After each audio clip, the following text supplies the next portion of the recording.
नमस्कार, आप देख रहे हैं news in India. News in India में आपका स्वागत है। आइए नजर डालते हैं आज की कुछ खास खबरों पर। फिरोजाबाद की टूंडला विधानसभा सीट उपचुनाव के लिए कल यानी 3 नवंबर को वोट डाले जाएंगे। इसके लिए आज 558 पोलिंग बूथों पर पोलिंग पार्टियां वोटिंग सामग्री के साथ रवाना हो गईं। 3 नवंबर को टूंडला विधानसभा सीट के लिए जनता कड़ी सुरक्षा के बीच वोटिंग करेगी। टूंडला विधानसभा सीट में कुल 558 पोलिंग बूथ बनाए गए हैं। सुरक्षा के कड़े बंदोबस्त किए गए हैं, जिसमें 37 सेक्टर मजिस्ट्रेट, 6 जोनल मजिस्ट्रेट और 3 सुपर मजिस्ट्रेट की तैनाती की गई है। इसके साथ 56 पोलिंग पार्टियां रिजर्व में रखी गई हैं। इसके अलावा निष्पक्ष चुनाव के लिए सीसीटीवी कैमरा और भारी फोर्स की तैनात किया गया है। टूंडला विधानसभा सीट पर कुल मतदाता 3,60,427 हैं, जो 10 प्रत्याशियों की किस्मत का फैसला करेंगे। देखिए, जो हमारा कल टूंडला विधानसभा के उपचुनाव हैं, उसके लिए प्रॉपर हमारी ड्यूटियां लगी हैं। इसमें 2 प्रकार से हम लोग इसमें ड्यूटीज़ लगाते हैं। एक लॉ एंड ऑर्डर की ड्यूटीज़ होती हैं, ताकि पूरे मतदान जो केंद्र हैं और जो विधानसभा क्षेत्र उसमें शांति व्यवस्था बनी रहे। और दूसरी हमारी बूथ की ड्यूटीज़ होती हैं। बूथ की ड्यूटीज़ जो है उसके लिए आयोग के मानक होते हैं, जिसके हिसाब से सभी बूथों पर ड्यूटी लगाई गई है। करीब 72 ऐसे अति संवेदनशील केंद्र हम लोगों ने चिन्हित किए हैं, जहाँ पे हमारी CAPF का डिप्लॉयमेंट हम लोगों ने किया है। इसके अतिरिक्त जो हमारा पूरा कल के दिन पूरा लॉ एंड ऑर्डर का जो मूवमेंट रहेगा, उसमें पूरे हम लोगों ने 3 सुपर जोनल बनाए हैं। उनके अंडर में हम लोगों ने 6 जोन्स बनाए हैं और 6 जोन्स में हमारे 37 हमारे जो है सेक्टर्स बने हुए हैं। इन सभी में हमारे वरिष्ठ अधिकारियों की ड्यूटी लगाई गई है, जो सभी मतदान केंद्रों पे लगातार भ्रमणशील रहेंगे। हमारा ये प्रयास रहेगा कल कि प्रत्येक मतदान केंद्र पे 15 से 20 मिनट में कोई ना कोई पुलिस की गाड़ी जाके वहाँ पे उन स्थानों को चेक करती रहे, ताकि किसी प्रकार की गड़बड़ या फर्जी वोटिंग कोई ना करे। किसी भी स्थिति से निपटने के लिए किस तरीके से अलग से कोई फोर्स बनाया गया है या किस तरीके? सभी जगहों पे, सभी थानों पे हमारी QRTs की टीम है जो इसमें डिप्लॉयड की गई हैं। हमारे पास PSC का भी अतिरिक्त एक कंपनी आवंटित हुआ है जो इस कार्य के लगा हुआ है। इसके अतिरिक्त हमारा जो कम्युनिकेशन प्लान है, उसमें प्रत्येक मतदान केंद्र के बारे में हम लोग स्वयं अपने स्तर से भी कानून व्यवस्था के बारे में जानकारी करते रहेंगे।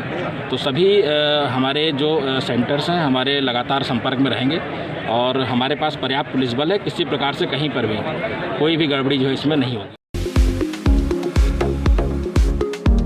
बलिया के भाजपा विधायक सुरेंद्र सिंह को शहर आगमन पर काला झंडा दिखाए जाने के बाद सिविल लाइंस में जमकर उपद्रव हुआ। पुलिस के सामने ही प्रदर्शनकारियों और समर्थकों में जमकर लात घूंसे चले, जिससे अफरा तफरी मच गई। आपको बता दें कि विधायक सुरेंद्र सिंह रविवार को एक कार्यक्रम में हिस्सा लेने शहर आए थे। दोपहर 2 बजे के करीब वह मेडिकल चौराहे से सिविल लाइंस की ओर आ रहे थे। तभी PT टंडन पार्क के सामने उनके काफिले के सामने आकर करीब 1 दर्जन लोगों ने काले झंडे लहराने शुरू कर दिए और विधायक के खिलाफ नारेबाजी भी करने लगे। इसी दौरान विधायक समर्थकों ने उन्हें घेरकर पीटना शुरू कर दिया। पुलिसकर्मियों के सामने ही वहां जमकर लात घूंसे चले। सूचना पर सिविल लाइंस के साथ ही कर्नलगंज की फोर्स पहुंची और प्रदर्शनकारियों को थाने ले आई। इसके बाद विधायक का काफिला आगे के लिए रवाना हुआ।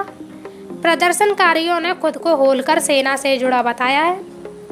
उन्हें छुड़ाने के लिए थाने पहुंचे संगठन के लोगों ने पुलिस पर उत्पीड़न का आरोप लगाते हुए नारेबाजी की और थाने परिसर में ही धरना भी दिया।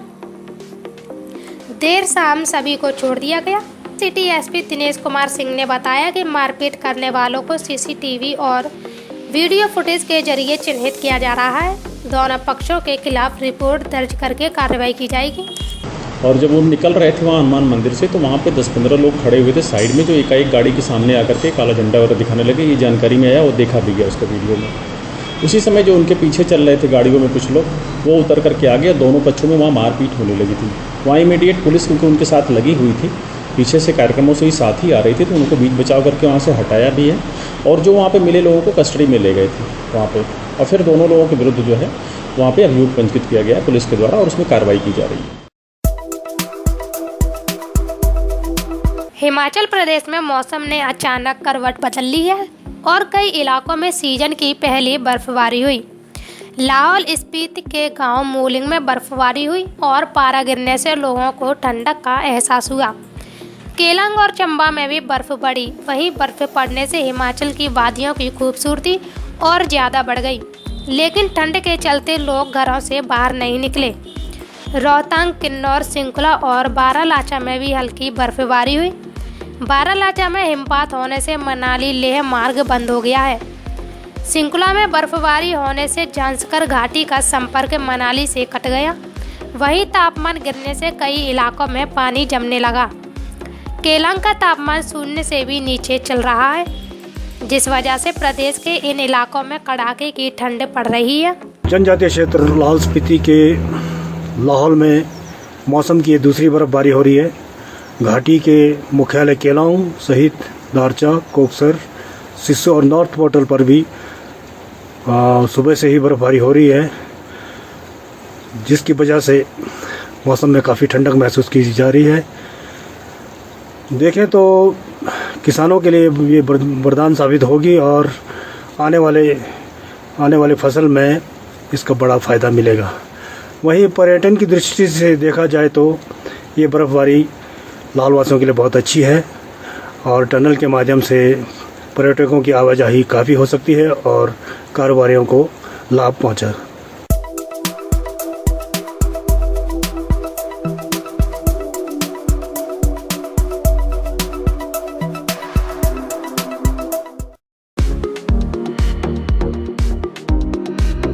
ललितपुर के डीएम की पत्नी ने अपने पति और सास पर मारपीट और उत्पीड़न करने का आरोप लगाया है।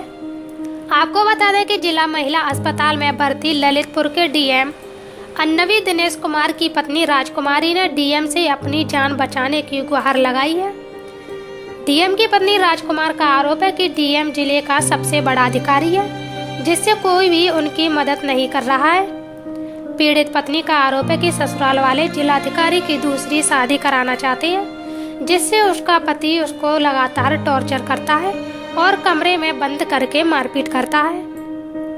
जिलाधिकारी की पत्नी राजकुमारी अस्पताल में रो रो कर मदद की गुहार लगाती नजर आई, लेकिन उनकी फरियाद सुनने के लिए कोई अधिकारी नहीं आया। वहीं जब इस मामले में जिलाधिकारी से उनका पक्ष जानने का प्रयास किया गया तो उन्होंने कोई जवाब नहीं दिया। ललितपुर डीएम का वाइफ, मेरा नाम राजकुमारी है। मेरा हस्बैंड, मेरा मदर इन लॉ दोनों बहुत मार करके मुझे बहुत टॉर्चर करते हैं। They are going to killing me. अगर मैं मर जाएगा इसका पूरा कारण वो भी है। बार बार मुझे पूरा टॉर्चर करेंगे। वो बड़ा अधिकारी है, इसलिए कोई लोग कुछ भी करना चाहिए नहीं हो पाएगा। इनका मामा बेकदम करके इनका दूसरा शादी करने के लिए वो सोच रहे। प्लीज़ मुझे हेल्प कर दीजिए। अभी इतना आसान बहुत टॉर्चर करते। वो डाउरी मांग रहे, दूसरा शादी करने के लिए वो सोच रहे। मेरे हाथ बहुत दर्द हो रहे। पूरा सर्वेंट्स के सामने पूरा बहुत मुझे मार दिया। सब लोग मुझे बहुत टॉर्चर करते हैं।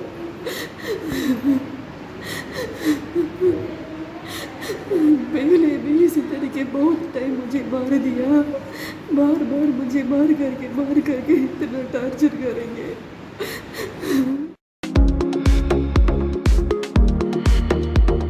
बिहार के कटिहार में AIMIM प्रमुख असदुद्दीन ओवैसी ने चुनावी सभा की। यहां उन्होंने मनिहारी विधानसभा के बैरिया मदरसा मैदान में AIMIM प्रत्याशी गुरेती मुर्मू के पक्ष में वोट करने की अपील की। सभा में ओवैसी यूपी के CM योगी आदित्यनाथ पर जमकर बरसे। उन्होंने CM योगी आदित्यनाथ द्वारा लव जिहाद पर दिए गए बयान पर पलटवार करते हुए कहा कि योगी को आर्टिकल 21 का ज्ञान नहीं है। हम योगी आदित्यनाथ को चैलेंज कर रहे हैं कि आर्टिकल 21 क्या कहता है, पढ़ें और पढ़कर देश को बताएं। ओवैसी ने कहा कि बीजेपी RSS वाले मुसलमानों के खिलाफ कुछ न कुछ कहते रहते हैं ताकि मुसलमानों के खिलाफ नफरत भड़काई जाए। जब कोरोना चल रहा था तो तबलीगी जमात का कोर्ट ने उसको झूठा बताया।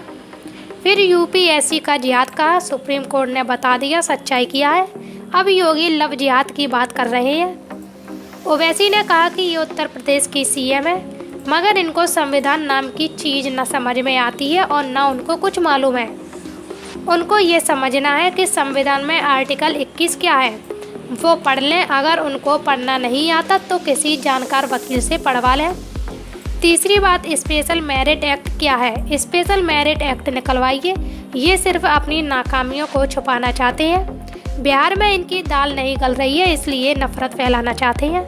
फिर यूपीएससी का जिहाद कहा, सुप्रीम कोर्ट ने उसको बता दिया क्या है, सच्चाई क्या है।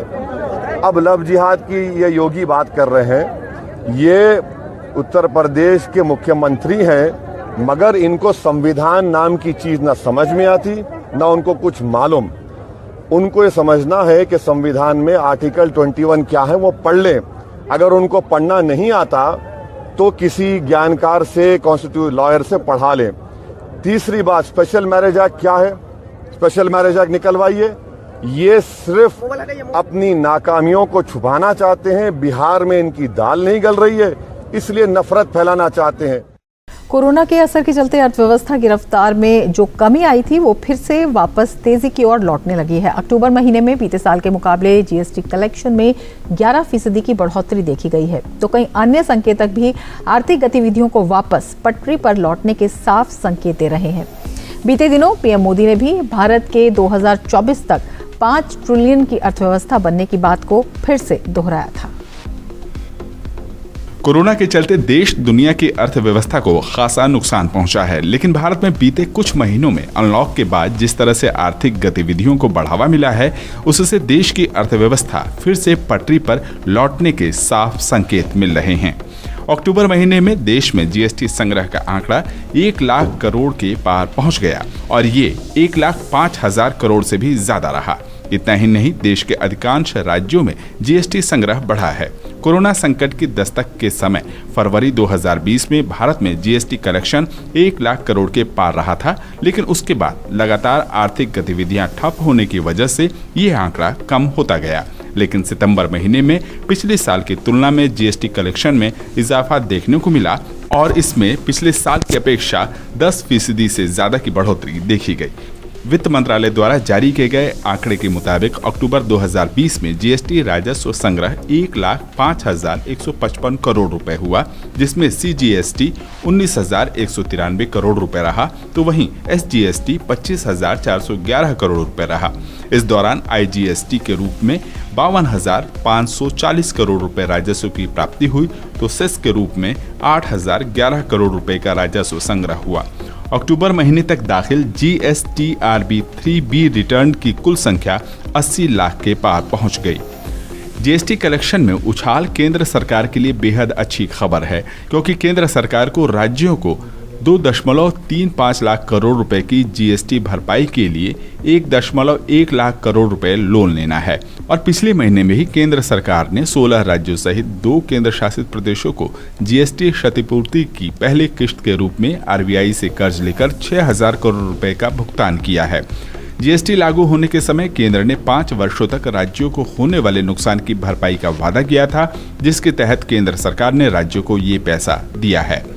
अक्टूबर महीने में महज जीएसटी कलेक्शन में ही बढ़ोतरी नहीं देखी गई है, बल्कि अन्य संकेतकों से अर्थव्यवस्था के पटरी पर लौटने के संकेत मिल रहे हैं। कोर सेक्टर में सभी 8 प्रकार के इंडस्ट्री में उछाल देखे जा रहे हैं, जिसके चलते बिजली की मांग, स्टील उत्पादन, कोयला उत्पादन सभी में उछाल देखे जा रहे हैं।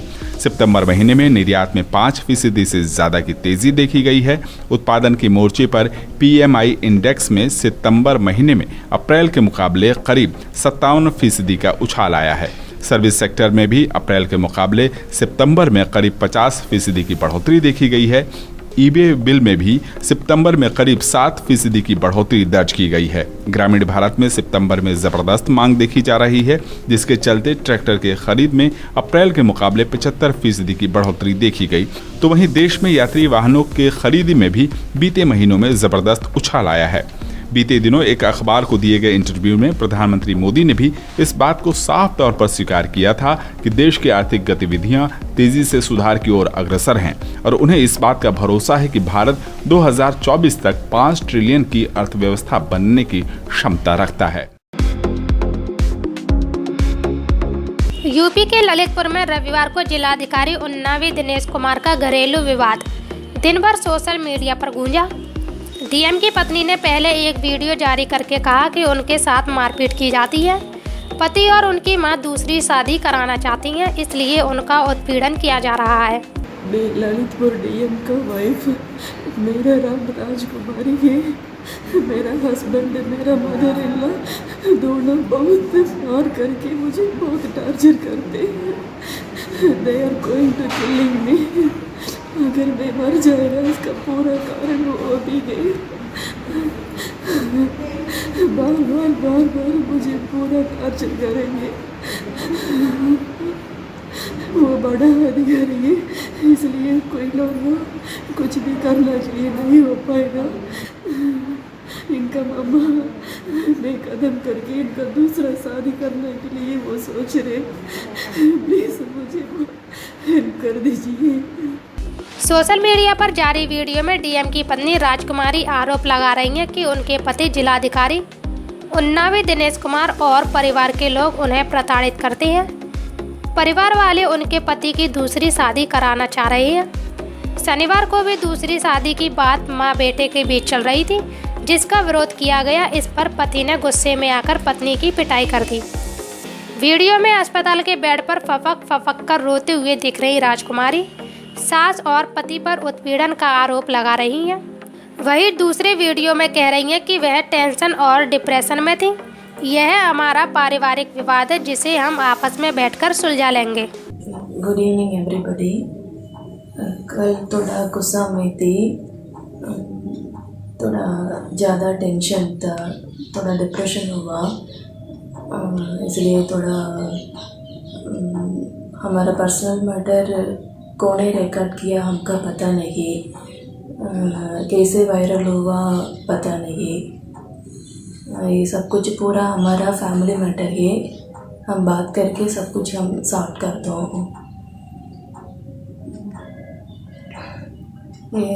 कौन ने पोस्ट किया, कैसे वायरल हुआ हमका पता नहीं है।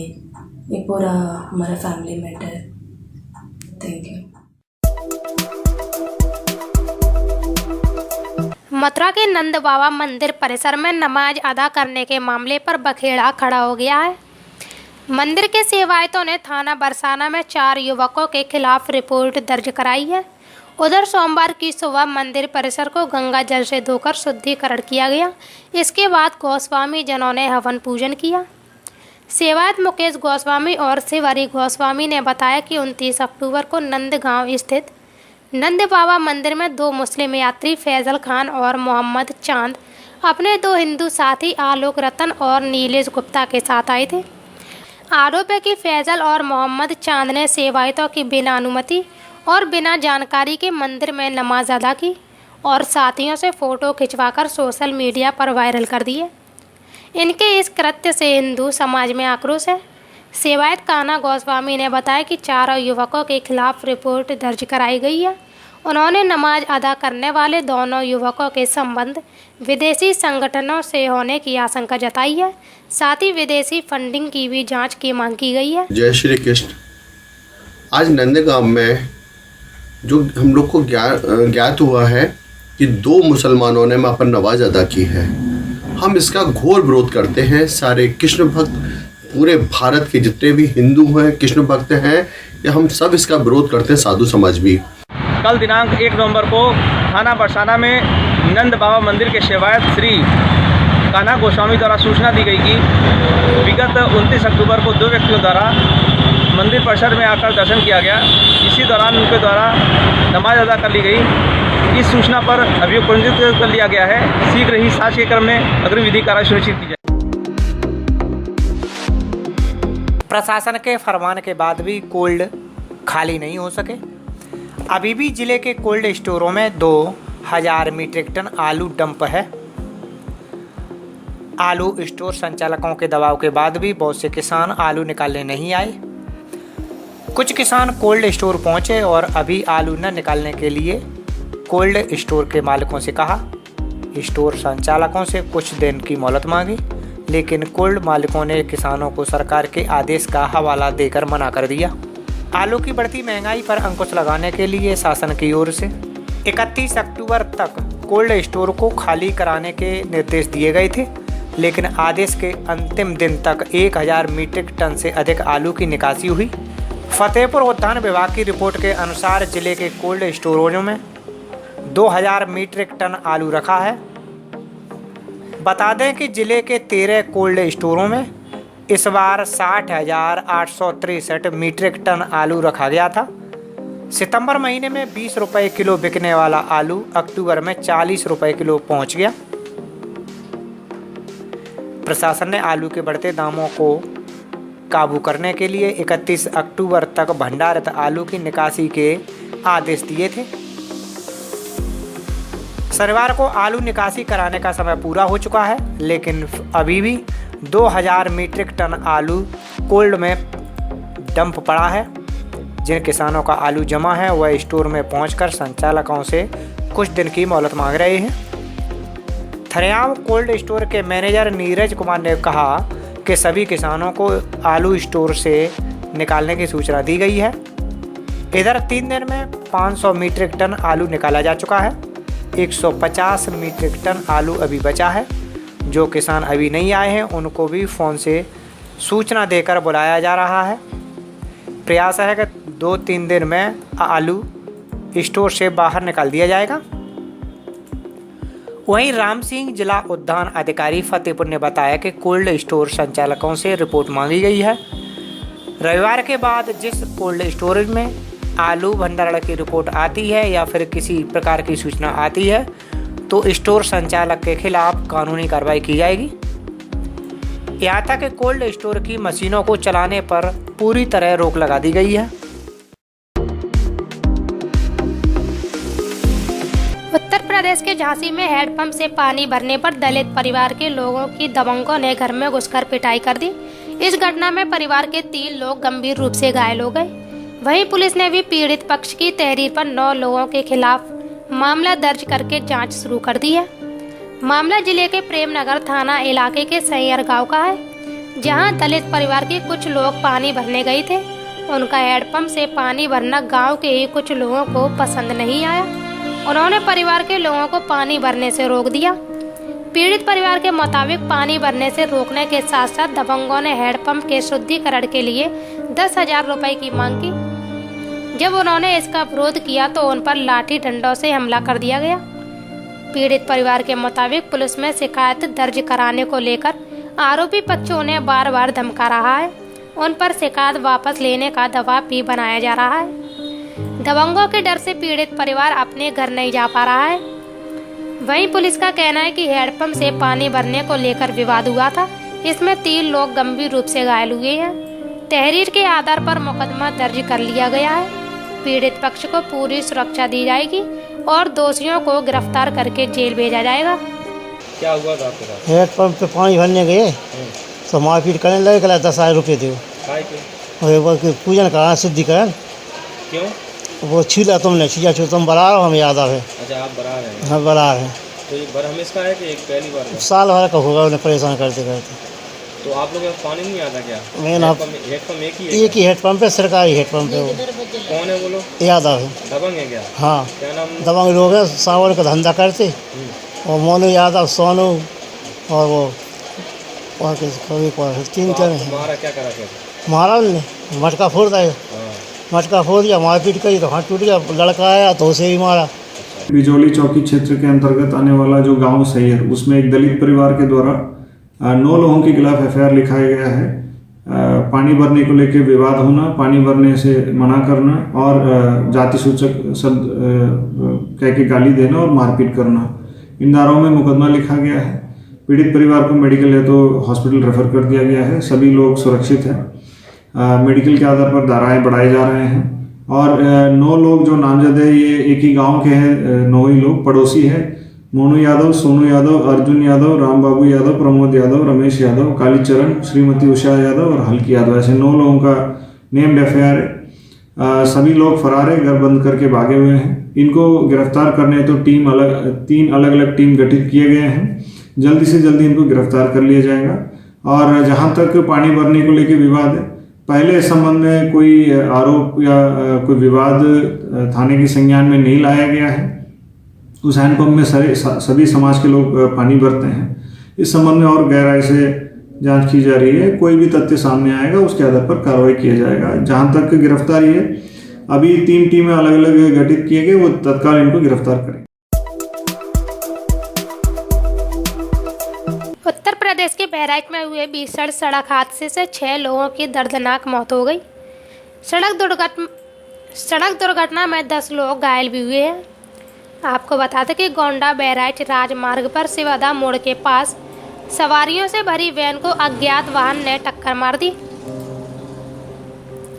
जिसके बाद वाहन के अनियंत्रित होकर पलट जाने से 6 लोगों की घटनास्थल पर ही दर्दनाक मौत हो गई, जबकि 10 लोगों को इलाज के लिए जिला अस्पताल लाया गया।